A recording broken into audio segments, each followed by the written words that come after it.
Hey everyone, if Bitcoin is just going to keep going up, as I believe it will, obviously ups and downs along the way, but overall keeps going up, then why would you ever spend it on anything ever? A couple thoughts there. Well, one, as you know, I use the Coinbase debit card for anything in my life that costs less than $2,500. It has a $2,500 limit, so obviously I can't spend it on anything that's more than $2,500 in a day. But for everything that's less than $2,500, I buy Bitcoin. I use Bitcoin to buy whatever it is. So if Bitcoin's just going to keep going up forever, with the ups and downs along the way, but in the big picture going up, why would you ever spend Bitcoin on anything ever? Well, the first reason is because I have almost 100% of my net worth in Bitcoin. The only thing I don't have in Bitcoin is pretty low balances in my bank accounts, just so if I write a check to a babysitter, it doesn't bounce. So I have very low bank account balances. And then obviously, the vast majority of my Bitcoin is locked up in extremely secure, multi-signature cold storage that's super hard to get to and, has a massive sort of security profile around it. But why would I spend any Bitcoin at all? The answer is because I care about living my life and I care about my family. And you could say, so I don't have US dollar cash to spend on stuff. So the alternative to not spending Bitcoin on stuff would be to not buy anything at all. Well, I've got to eat and my family needs, clothing and shelter and transportation and all that. So I've got to spend something.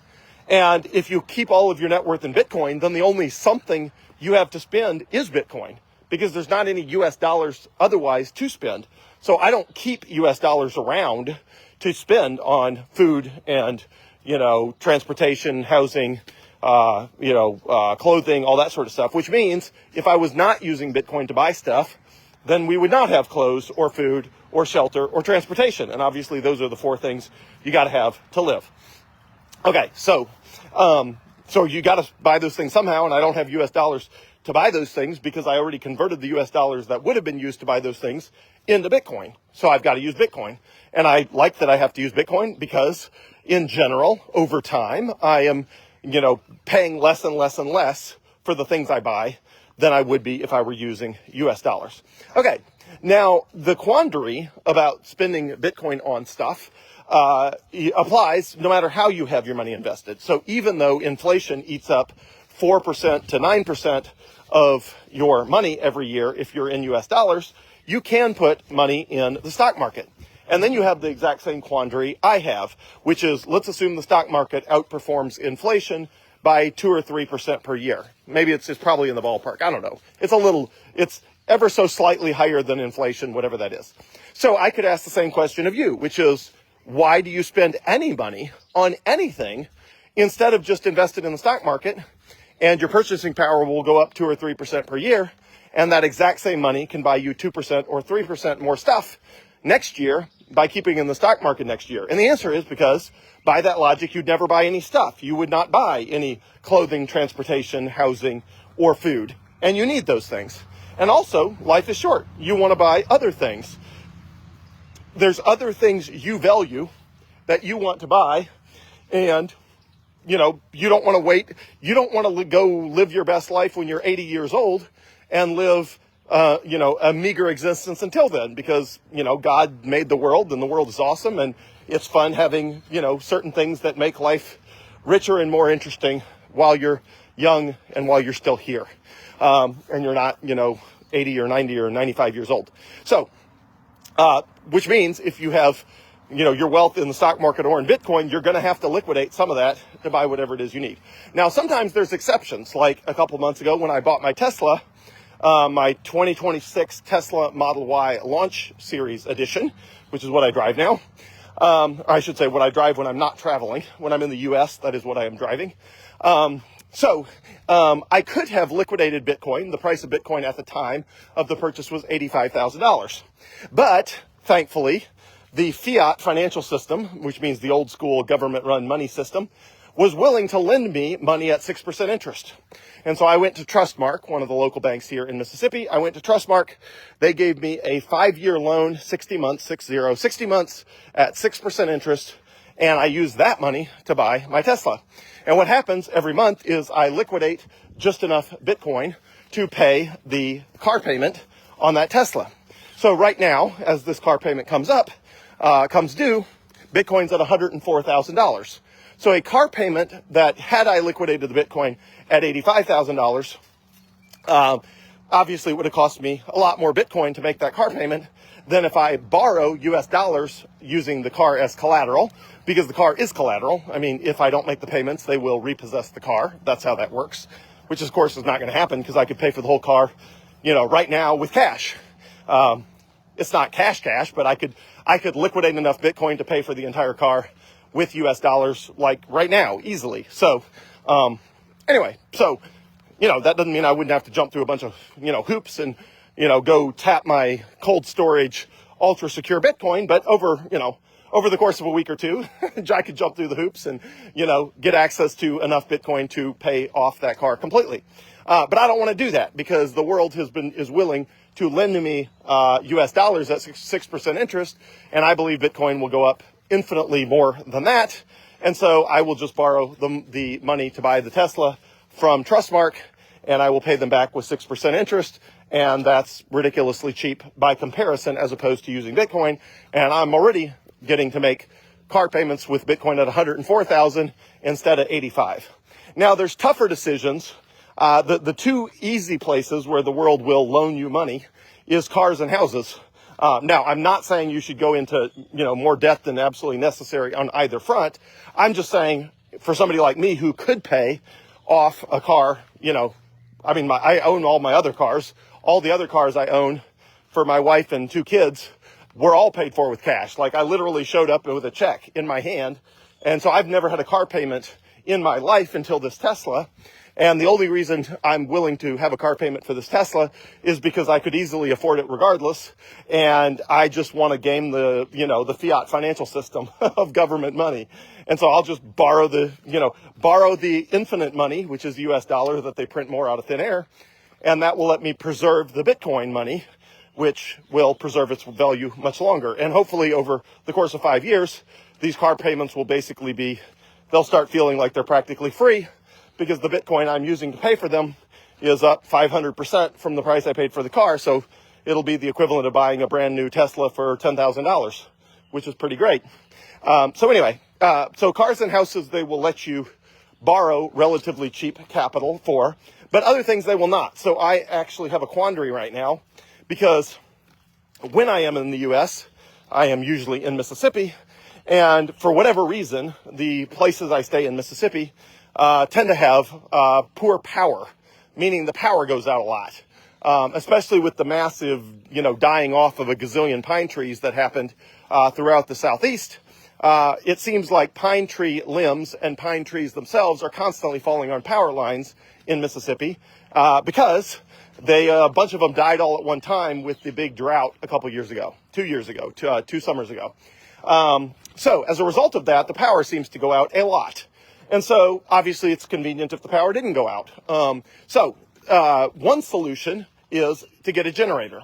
Now, a generator, not like a little dinky one, but like a real generator that can power my entire house and everything in it, security systems, the security systems have their own battery backup, so they don't really matter, I suppose. But the other stuff, the oven, the air conditioners, the hot water heater, all that sort of stuff, all the regular comforts of life, a generator that can power all of that stuff easily without having to be super selective on what you turn on and what you turn off, and can power that from the natural gas supply, costs about $20,000, $20,000, which is a lot. So right now that is 1/5 of 1 Bitcoin. So I look at that and I'm like, are the conveniences of having power worth 1/5 of 1 Bitcoin? Now, right now they're not. It's not worth 1/5 of 1 Bitcoin to me to have the conveniences of power for non-essential functions. Again, essential functions, security systems, all that sort of stuff, that's on, its own backup power anyway, so it doesn't matter. But for the conveniences of life of not laying in bed hot because the air conditioner won't work because the power's out, is not worth 1/5 of 1 Bitcoin. But let's assume Bitcoin goes up to $200,000, and now backup power generation costs 1/10 of 1 Bitcoin instead of 1/5 of 1 Bitcoin. So it goes from 0.2 Bitcoin down to just 0.1 Bitcoin with Bitcoin at 200,000. Well, at that point, you could make the argument that maybe it switches.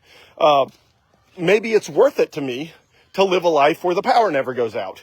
Maybe it's worth 1/10 of one Bitcoin. Now, you could argue, but wait, if you buy this generator for 1/10 of one Bitcoin for $200,000, and one day Bitcoin is worth $2 million, like a decade or two after that, doesn't that mean you practically paid, instead of $20,000, you paid like $200,000 for this generator?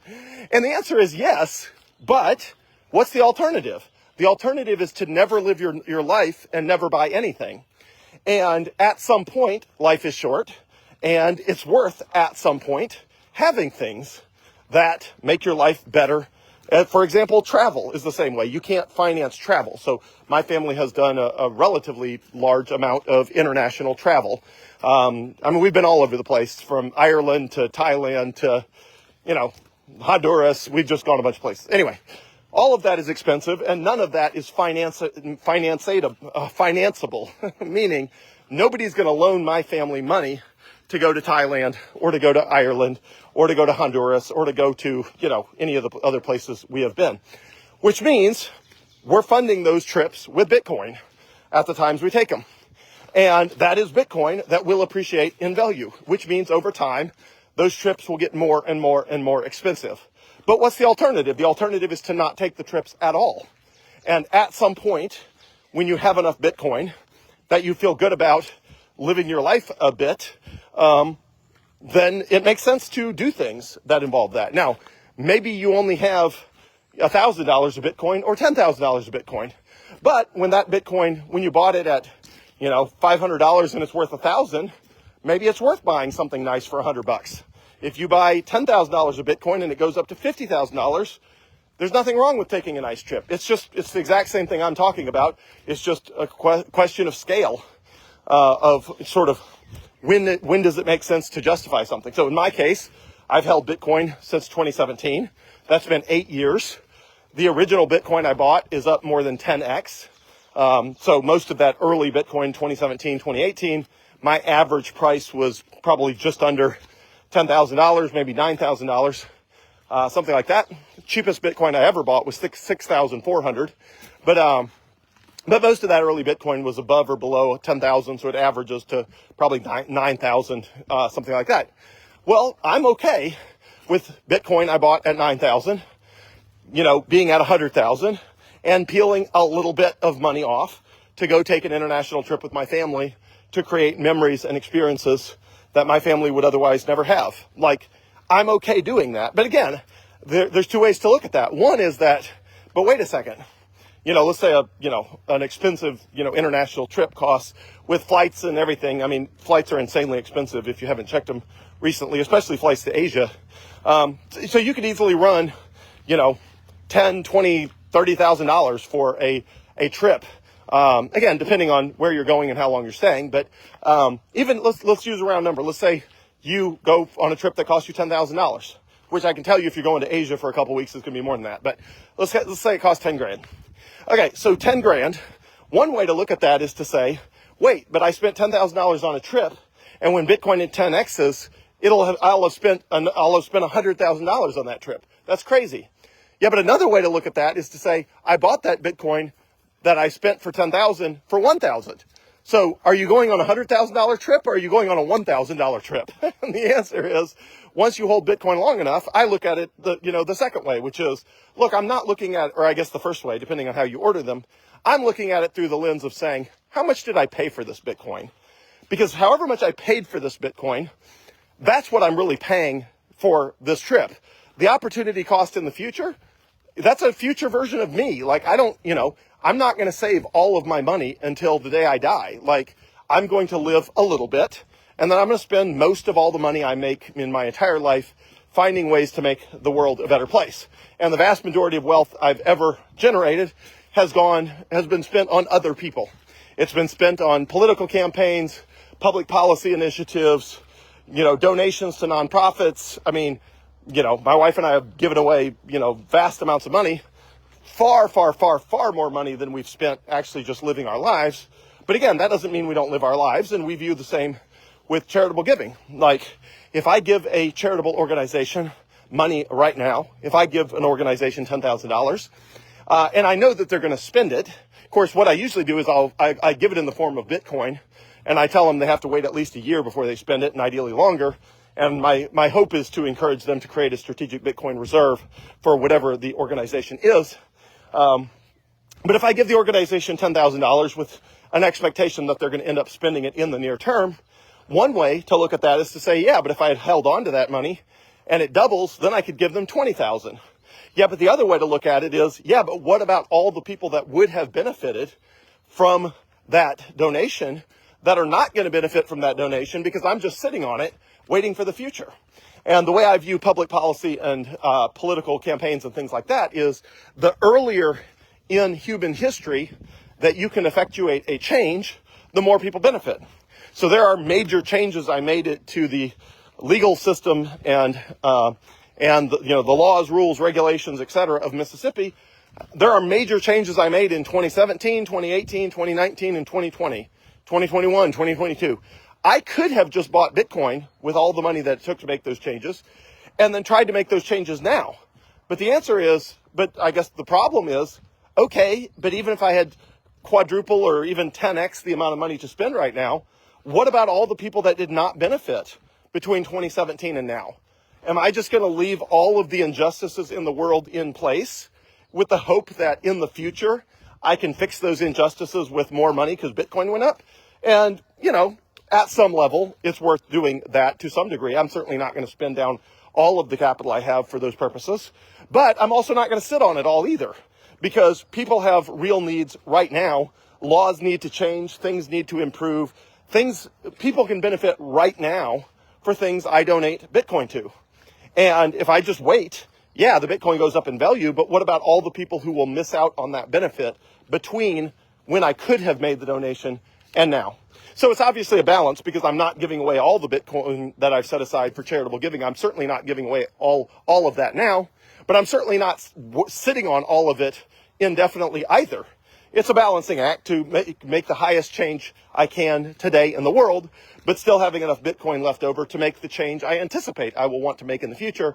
And while the majority of the balance continues to increase in value, I am certainly peeling off Bitcoin and giving it to various causes I care about in the meantime. So anyway, I would encourage you, as you think about it, buy as much Bitcoin as you can, hold it as long as conceivably possible.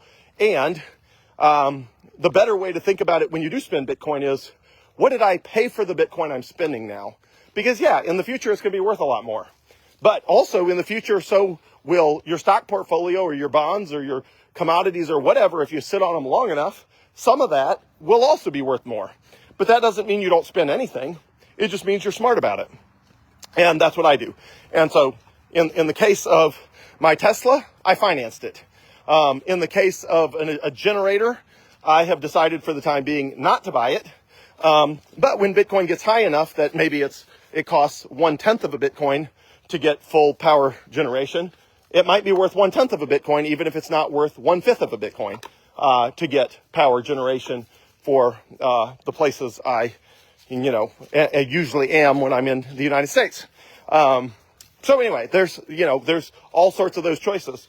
Now, one thing I was on the fence about, and I did a whole video about this, is my daughter's 2023 Toyota Corolla, which I bought back in 2023, so she could have a reliable car to drive. It was basically the #1 recommended car for teens or whatever on Consumer Reports, and it was a hybrid, so she would pay low gas prices for the lifetime of it and all that. When I bought that car, it cost me 1.1 Bitcoin.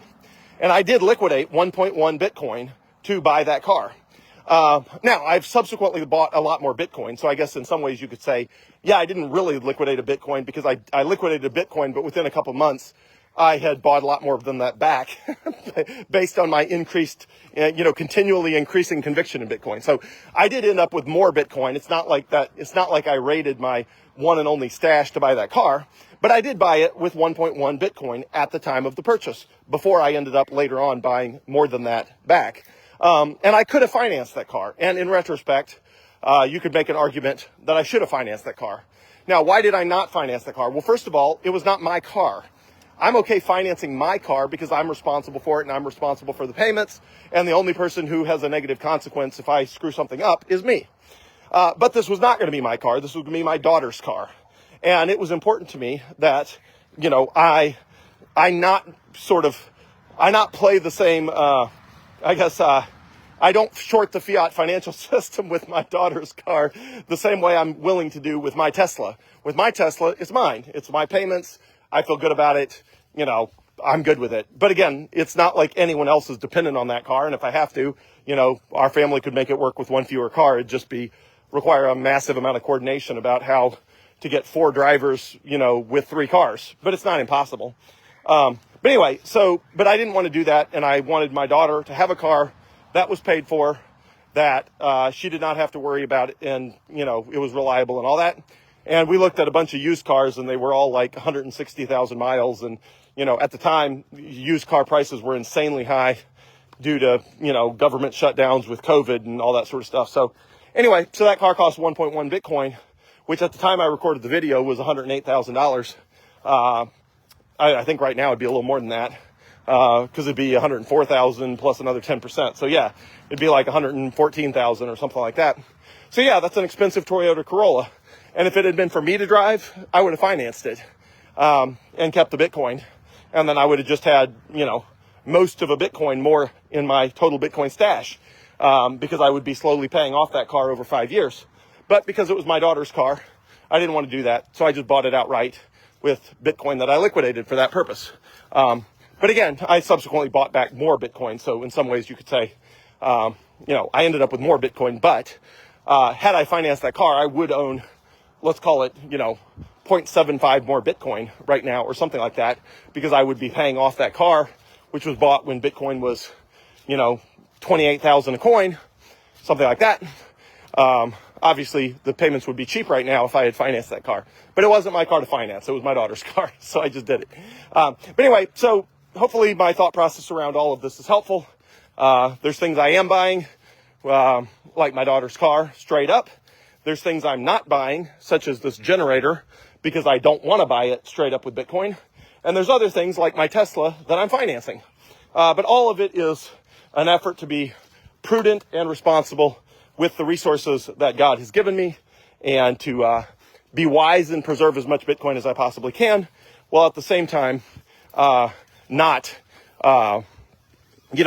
ending up, you know, head over heels in debt or leverage to the hilt where change in the price of Bitcoin puts me upside down or something like that. So hopefully all that makes sense. I am here for anything everyone needs. Have a great day, everyone. Appreciate it.